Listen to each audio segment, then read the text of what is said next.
ఊపిరి ఉన్న ప్రతి గుండెలో ఏదో ఒక బాధ ఉంటుంది. దాన్ని కొందరు కన్నీటితో చూపిస్తారు, కొందరు చిరునవ్వుతో చూపిస్తారు. తన వంతు పని చేయకుండానే పూటా భోజనం పొందేవారు దొంగలు కాదంటారా?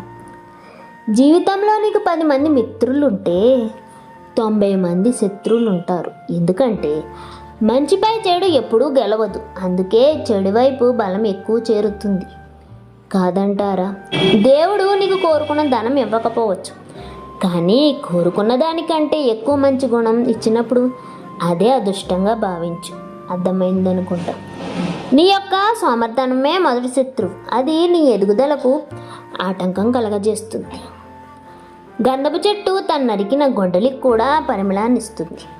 అలాగే మంచి వ్యక్తిత్వం ఉన్నవాడు తను దూషించిన వారిని కూడా మంచే చేస్తాడు. ఈ వీడియో మీకు నచ్చినట్లయితే వీడియోని లైక్ చేసి కింద కామెంట్ చేయండి. ఇలాంటి మరికొన్ని వీడియోస్ కోసం మన ఛానల్ను సబ్స్క్రైబ్ చేసుకోండి. ధన్యవాదాలు.